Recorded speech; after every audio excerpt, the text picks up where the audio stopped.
하나님 아버지, 이제 저희들의 마음과 생각을 하나님의 말씀에 집중하도록 도와주셔서 이 말씀을 경청하여 들으며 또 우리의 삶을 거기에 비추어 보며 우리가 어떠한 삶을 어떻게 살아야 할 것인지 돌아보고 결단하는 시간이 되게 도와주시고, 무엇보다도 우리가 형제 자매들을 어떻게 하나님의 말씀으로 잘 섬기고 또 가르치며 인도할 것인가를 깊이 돌아보는 그런 시간이 되게 도와주시기를 우리 구주 예수 그리스도의 이름으로 간절히 기도합니다. 아멘. 무엇이 여러분들을 흥분하게 만듭니까? 일상생활 속에서 벌어지는 일들 중에서 어떤 이야기를 들으면 또는 어떤 일을 하면 또는 어떤 사람을 만나게 되면 여러분들의 마음속에 이 흥분이 일어나게 됩니까? 이 흥분이라는 것은 기쁘고 또 간절함, 그 기다림 뭐 이런 것으로 해서 굉장히 긍정적인 것일 수도 있겠고요.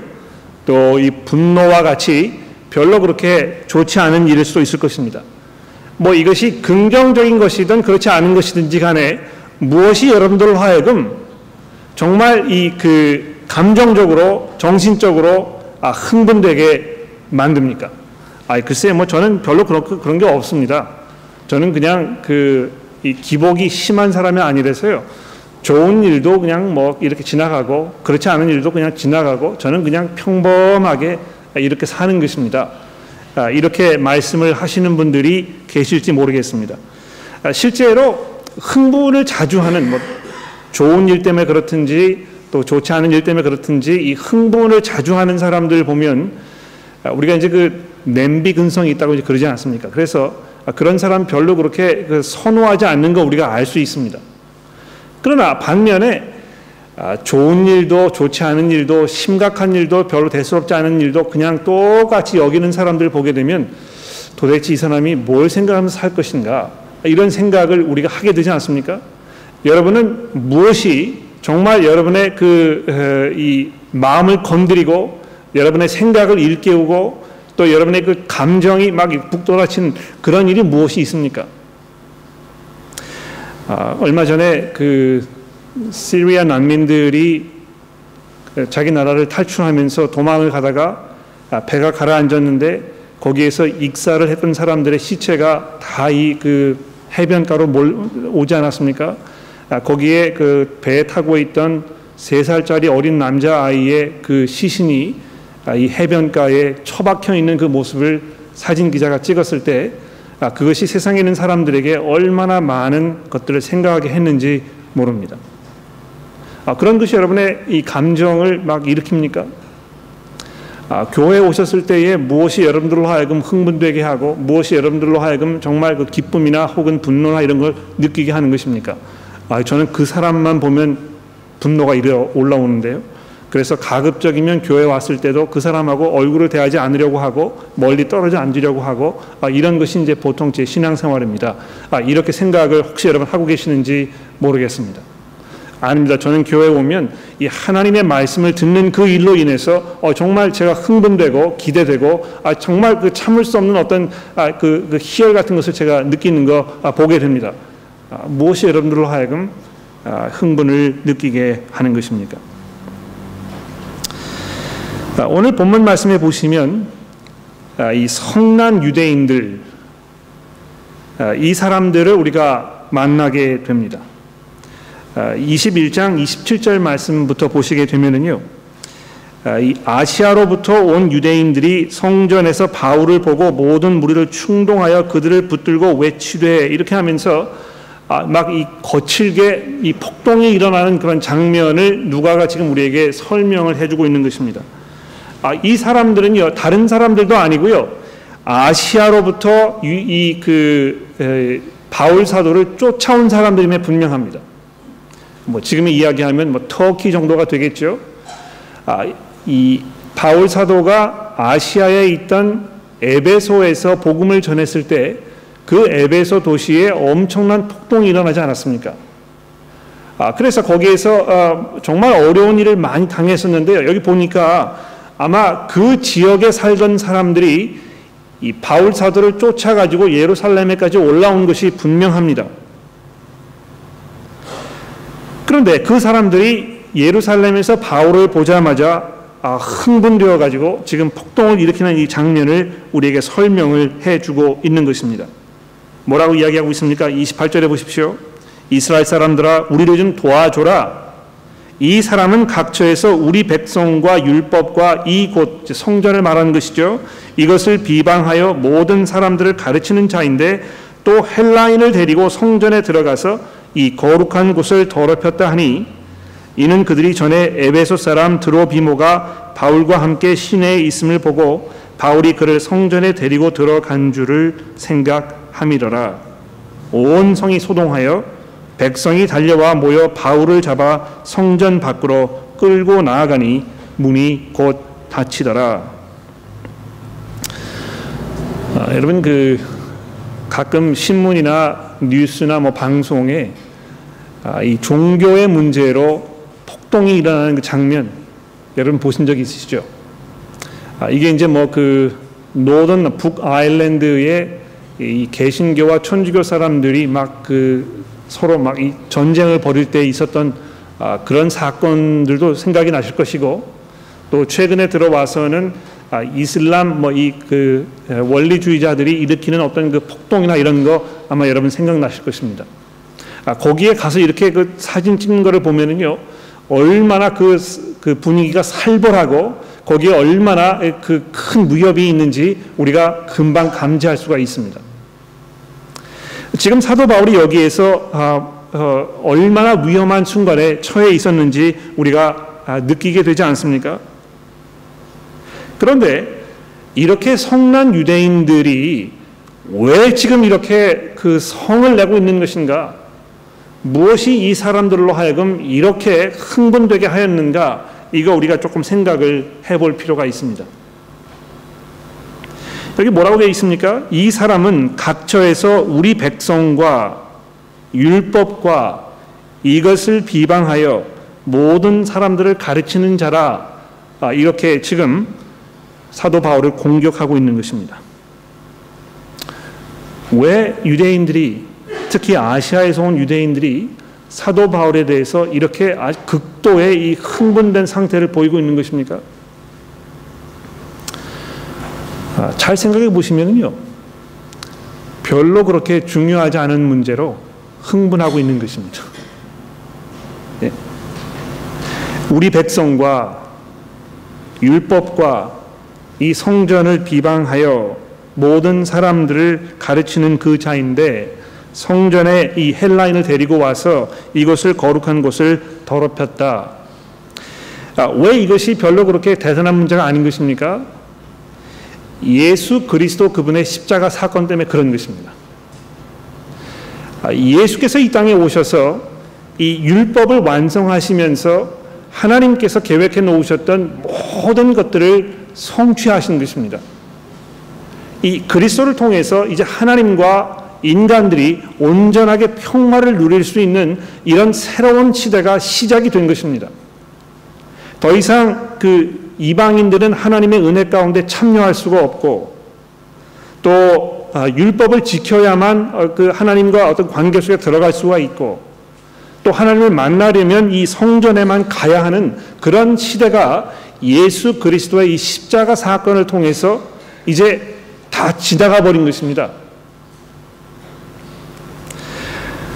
그런데 이 유대인들은 그것을 사도 바울이 계속해서 그것을 선포하고 다녔음에도 불구하고 그것을 듣지 아니하고 계속해서 자기들의 어떤 그 종교적인 전통, 자기들의 어떤 그 관습, 지금까지 중요하게 생각해 왔던 자기들의 그 민족성, 이런 것에 지금 몰두하고 집중하고 있는 것을 볼 수 있는 것입니다.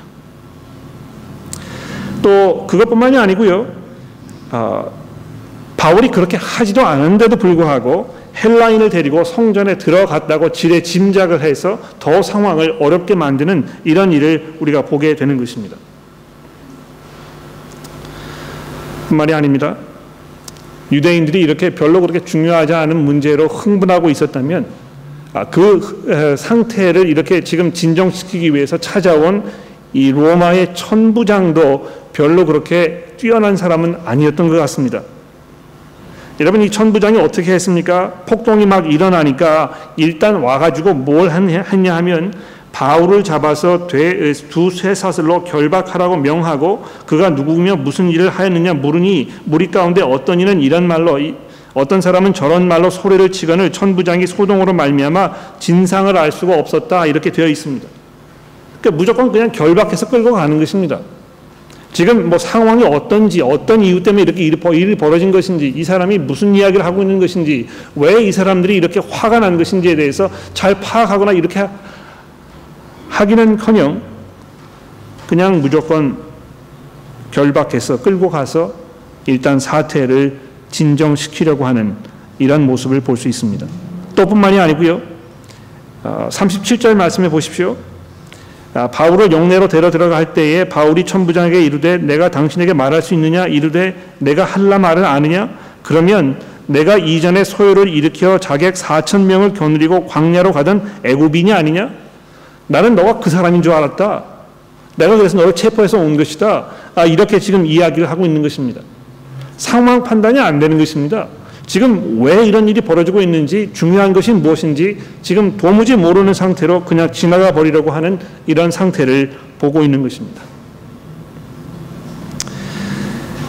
천부장도 그렇고 유대인들도 그렇고 핵심을 놓치고 있는 것임에 분명합니다. 여러분 사실 어떤 그 종교적인 논쟁이 벌어지면 많은 경우에 핵심적인 문제를 다루기보다는요 그냥 주변에 별로 그렇게 중요하지 않은 문제로 서로 왈가불가하는 그런 일을 우리가 많이 보게 됩니다. 여러분 그 믿지 않는 분들과 전도할 때 여러분의 그 신앙을 나눌 때 어떤 일이 벌어졌는지 지금 한번 잠시 생각해 보십시오. 다른 종교를 믿는 사람과 서로 이야기를 하다가 그 이야기가 어떤 방향으로 흘러갔는지 한번 생각해 보십시오. 아마 대부분의 경우에 창조론이 맞느냐 진화론이 맞느냐 이런 것으로 이제 많이 이야기하게 됐을 것입니다. 도대체 그 기독교의 핵심이 무엇인지에 대해서 우리가 잘 생각하고 거기에 집중하지 아니하고 그냥 이 감정 싸움에 휩싸여 가지고요 사실 별로 그렇게 중요하지 않고 우리가 확실히 알 수도 없는 부분에 대해서 많은 시간과 에너지를 투자하면서 그것으로 인해서 막 흥분하게 되는 경우가 얼마나 많이 있는지 모릅니다. 또 교회 안에서 성도들끼리 서로 이야기를 하고 뭐 신앙의 문제를 이야기하다가도요 별로 그렇게 중요하지 않은 문제로 감정이 막 올라가는 경우가 얼마나 많이 있는지 모릅니다. 우리가 교회에서 무슨 찬송을 불러야 할 것인지 교회를 올 때는 뭐 무슨 옷을 입어야 할 것인지 점심 식사 메뉴를 뭘로 정해야 될 것인지 이런 문제로 사람들이 서로 뭐 이 그 감정 싸움 하게 되고 막 열을 올리고 이런 문제를 우리가 보게 되는 것입니다. 처음 그 스트라트필드 교회로 왔을 때 목사가 그 가운을 입어야 되느냐 마느냐 하는 문제로 처음 여기 계시는 분들과 많은 그 논의가 있었습니다.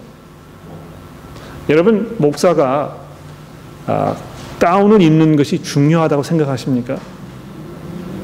목사가 앞에서 양복을 입고 타이를 메고 설교를 하는 것이 여러분 중요하다고 생각하십니까? 왜 그렇게 생각하시는 것일까요? 제가 모신학교에서 그 교회사를 공부하면서 종교 2학년 때인데요. 이제 종교 개혁사를 공부하면서 영국의 종교 개혁사를 공부하는 시간이 있었습니다. 그거 뭐 이제 한 10주 정도 어떤 그 역사적인 문서들이나 그 당시에 쓰여졌던 것들 뭐 이런 거를 총망라해가지고 다 읽어보고 뭐 이런 그 시간이 있었는데 제가 그 시간을 통해서 한 가지 깨달았던 놀라운 사실이 있습니다. 무엇이냐면 영국에서 처음 성공회가 시작되었을 때 목사들에게 이 가운을 입어야 한다고 그 명시해 놓았던 분명한 이유 한 가지가 있었습니다. 왜 그런지 아십니까? 왜 목사들에게 가운을 입으라고 이야기를 한 것일까요? 그 이유는요. 일반 성도들이 입고 있는 옷과 구별되지 않도록 가급적이면 목사가 앞에서 성도들과 별로 그렇게 구별되지 않게 보이도록 하기 위해서 그 옷을 입으라고 했다는 것입니다. 물론 그 당시에 이제 그 사람들이 일반적으로 의상이 어땠는지 제가 자세히 알기는 어렵습니다만, 적어도 그 입어야 한다고 설명한 그 부분에 보게 되면 일반 사람들과 별로 그렇게 다르게 튀게 눈에 띄게 드러나지 않게 하기 위해서 일반 사람들처럼 옷을 입기 위해서 그 옷을 입으라고 이야기를 했다는 것입니다. 그런데 시간이 오래 지나고 나서 어떻게 되었습니까? 목사는 꼭 그거를 입어야 한다고 생각하는 것입니다. 그리고 나서 점점 변화가 돼가지고 목사이기 때문에, 목사는 다른 사람들과 구별돼야 되기 때문에 그것을 입으라고 원래 의도와는 정반대의 이 사건이 지금 벌어지고 있는 것을 우리가 보게 되는 것입니다. 왜 종교개혁가들이 목사가 일반 교회 성도들과 똑같이 옷을 입으라고 권면했겠습니까? 여러분, 만인사제설이라고 들어보셨죠? 만인사제설이 무엇입니까? 모든 성도들이 똑같이 하나님 앞에서 제사장이라는 것입니다. 어떤 특별한 위치에 있는 어떤 그 사람이 하나님과 더 가까이 있기 때문에 그 사람을 의존해서만 하나님께 갈 수 있다는 이런 그 구교적인 생각에서 벗어나서 우리와 하나님 사이의 유일한 중보자는 예수 그리스도이시고 그분을 통해서는 얼마든지 우리가 하나님께 갈 수 있기 때문에 모든 사람들이 똑같이 이 제사장의 역할을 할 수 있는 것이다. 이렇게 이야기해서 만인사제설이라고 한 것입니다. 그것이 신학적으로 성경적으로 맞는 것이라면 일반 성도와 목사를 특별히 구별해야 할 어떤 신학적인 이유가 없는 것입니다. 그런데 그러한 그 종교개혁가들의 신학적인 성경적인 이유는 다 접어버리고 이것이 교회의 전통이기 때문에, 이것이 우리 교회가 지금까지 지켜온 것이기 때문에 이것만은 우리가 타협할 수 없다고 이야기하는 이런 그 모습을 보는 것이 이 본질을 놓쳐버리고 그저 별로 그렇게 중요하지 않은 문제로 피 튀기는 싸움을 벌이는 그런 우스꽝스러운 상황이 벌어지고 있다는 것입니다. 제가 예수 믿고 나서 이제 그 복음에 헌신하게 되었을 때 어떤 분이 저에게 그렇게 이야기하더군요. 좋은 책을 이렇게 좀 읽어보는 게 중요할 텐데 아주 그 당시에 그 유명했던 버트런 라셀이라는 그 철학자가 있습니다. 여러분 그 이름을 들어보셨을 거예요. 이 사람이 이제 굉장히 유명한 수학자였고 동시에 철학자였고 50년대와 60년대에 아주 명성을 알렸던 그런 사람입니다. 그 사람이 쓴 책 중에요, 나는 왜 그리스도인이 아닌가라는 책이 있습니다.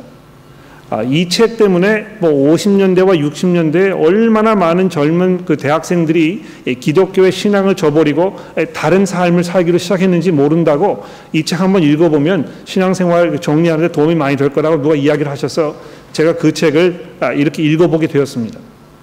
그런데 그 책을 읽어보니까는요, 이 버트런 라셀이라는 사람이 그렇게 유명한 학자임에도 불구하고 기독교의 신앙에 대해서는 아무것도 이해하지 못하는 이런 사람이라는 것이 아주 분명했습니다.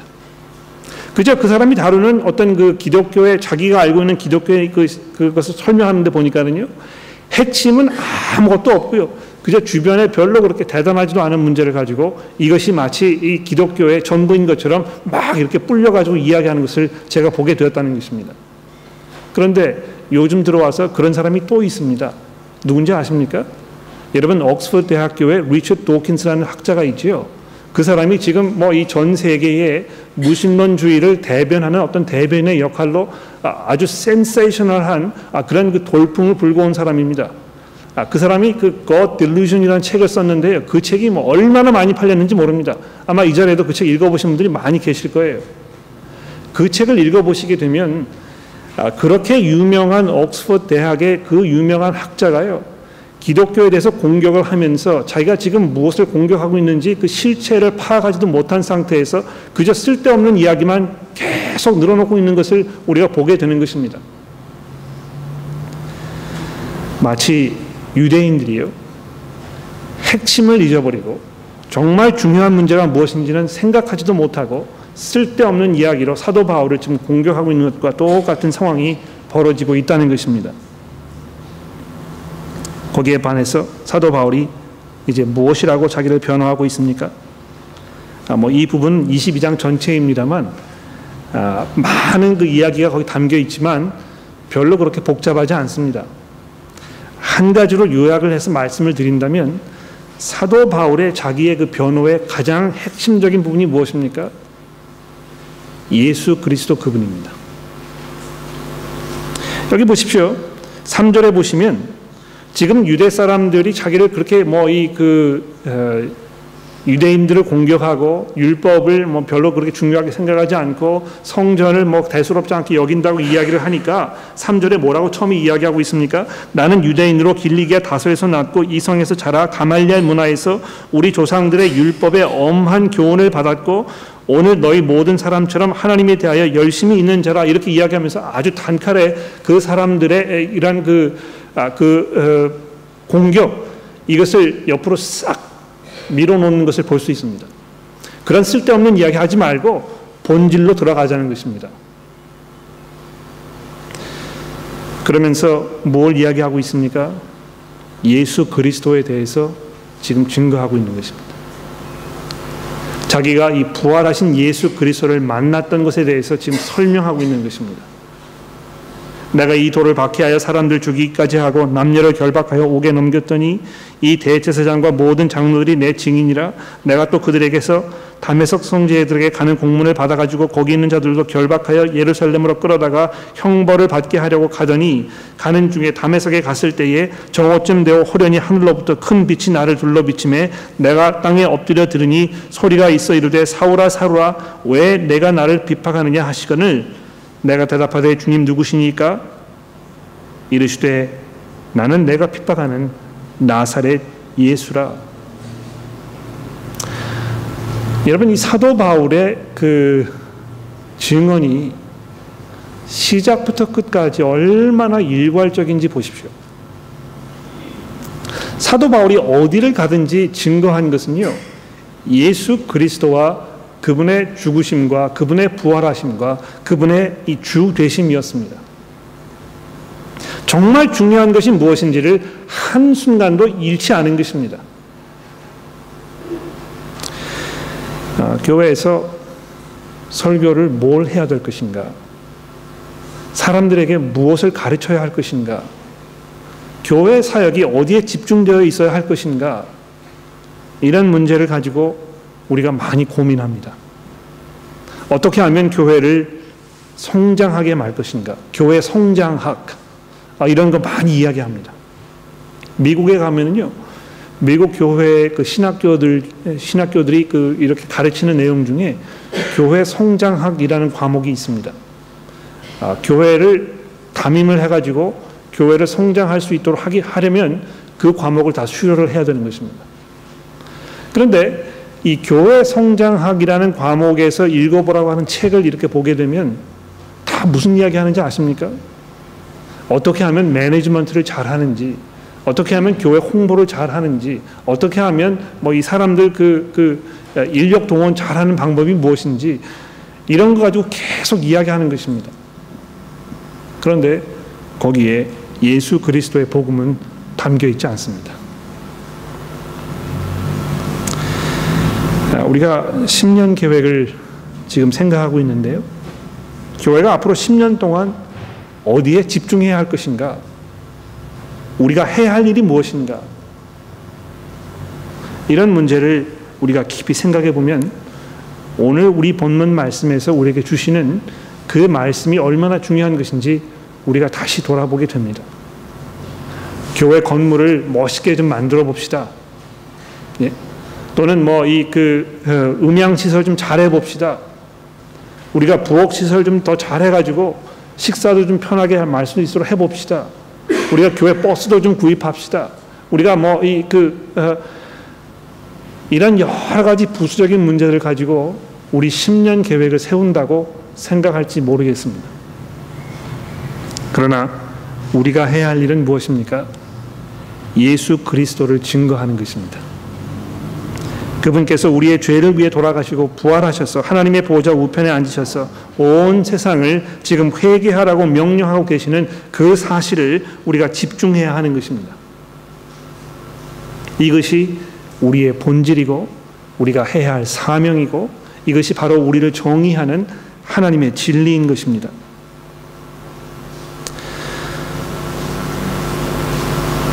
그 복음의 진리는 여러분과 저로 하여금 우리가 편하게 느끼는 우리의 문화적인 테두리에서 벗어나서 모든 사람들에게 그리스도를 증거하는 것을 요구하고 있습니다. 여러분,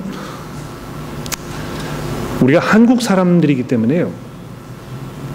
한국 사람들을 많이 생각하고 거기에 집중하고 이렇게 하는 것 아주 당연합니다. 1차적으로 여러분과 저에게 이 한국 사람들에게 복음을 전하고 증거하는 그런 책임이 분명히 있습니다. 시드니에 뭐 한 10만 명 정도의 교민들이 살고 있다고 하는데요. 10만 명의 교민들 중에서 지금 예수 그리스도를 구주로 고백하는 사람들이 과연 몇 명이나 될까요? 뭐 15%? 많아야 20%? 20%는 뭐 굉장히 많은 것이겠죠. 그렇다면 숫자적으로 봤을 때 아직도 8,000명 이상 되시는 분들은 예수를 모른다는 것입니다. 우리가 그분들에게 가지고 있는 이 복음의 빛, 이런 거 우리가 감당해야 하는 것이 분명합니다. 그러나 동시에 이 복음은 한국 사람들만을 위한 복음이 아니고요. 모든 민족들을 위한 복음입니다. 그러므로 여러분과 저에게도 이 한국 사람이 아닌 다른 사람들에게도 복음을 증거하고 전해야 할 그런 사명과 책임이 분명히 있는 것입니다. 물론 우리가 영어를 할 수 없기 때문에 직접적으로 복음을 소개할 수 없는 그런 그 제한이 있을 수 있습니다. 그러나 우리의 마음이 어떤가를 돌아봅시다. 나는 한국 사람들만 생각하고 한국 사람이 아닌 사람들은 내 관심의 대상이 아니고 나는 그 사람들이 뭐가 어떻게 되는지 상관하지 않는다고 생각하는 것은 그리스도인다운 생각은 아닙니다. 하나님께서 여러분과 저에게 마치 사도 바울에게 이방 사람들에게 가서 복음을 전하라고 이야기했던 것처럼 온 세상 모든 사람들이 그리스도를 만나기 원하는 그런 그 하나님의 계획과 목적을 우리에게 분명히 보여주지 않으셨습니까? 그렇다면 우리가 복음을 들고 나아가야 할 것입니다. 여러분, 우리는 핵심을 놓치지 말아야 합니다. 교회가 무엇인지, 왜 우리가 모이고 있는 것인지, 우리가 모였을 때 여기에서 흘러나아가는 그 메시지가 무엇인지 이런 것들을 잘 돌아보면서 교회가 교회로서의 그 모습을 잃지 않도록 우리가 헌신하고 수고하고 정말 눈을 부릅뜨고 설교를 들으면서 이 성경 말씀과 비교해보고 서로 격려하고 돌아보고 서로 가르쳐주는 작업이 우리 가운데에서 아주 활발하고 왕성하게 일어나야 할 것입니다. 여러분, 우리는 별로 중요하지 않은 문제로, 대수롭지 않은 문제로 흥분하면서 마치 그것이 가장 중요한 것인 것처럼 이렇게 하지 맙시다.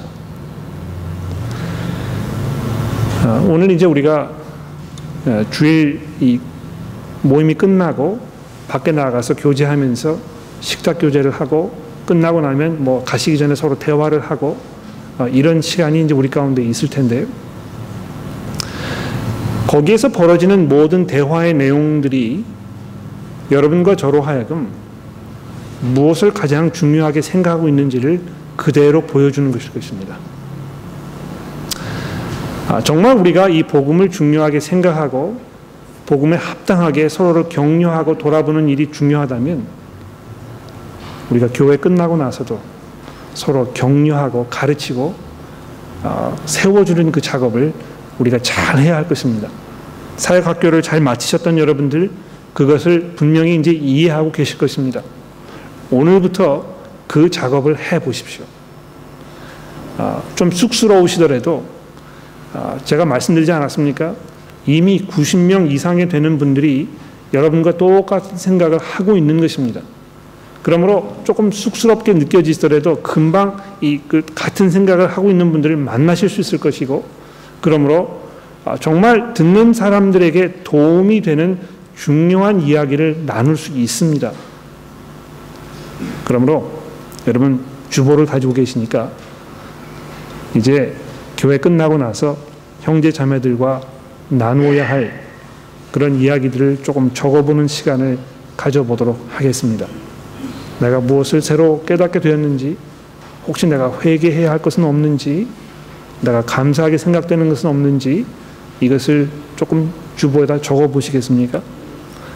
그리고 나서 그것을 우리 식탁 교제하는 시간에 서로 나누는 시간을 가져보도록 하겠습니다. 잠시 시간을 드릴 테니까 여러분 한번 해보십시오.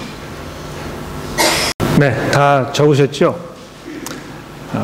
그거를 잘 기억하고 계셨다가 그 적당한 시간이 됐을 때 신호를 드리면 여러분 서로 한번 이야기해 보시고 난 이런 거 얘기했어, 이런 생각했어, 이렇게 나누게 되기를 바랍니다. 자, 기도하고 마치도록 하겠습니다. 하나님 아버지, 그리스도께서 부활하셔서 이제 하나님의 보좌 우편에 앉아 계신다는 것을 우리로 기억하도록 도와주시기를 기도합니다. 하나님, 우리가 그 사실을 알게 되면 이 세상의 그 어떠한 것도 우리에게 아무런 문제가 되지 않는 것을 이 시간 기억하게 됩니다. 그리스도께서 온 세상의 주인이시라는 이 사실이 저희들의 생각과 저희들의 말과 저희들의 행동과 저희들의 삶의 목적을 주관하고 다스리게 도와주옵소서. 하나님, 저희들이 그저 분주하게 바쁘게 우리의 관심과 우리의 이익만을 위해서 살아가지 않도록 저희를 도와주시고, 교회에서 형제 자매들이 서로를 돌아보면서 그 날이 가까움을 볼수록 우리가 더욱 모이게 힘쓰며 모여 서로를 돌아보고 격려하는 일에 우리 최선을 다할 수 있도록 저희를 도와주시기를 우리 구주 예수 그리스도의 이름으로 간절히 기도합니다.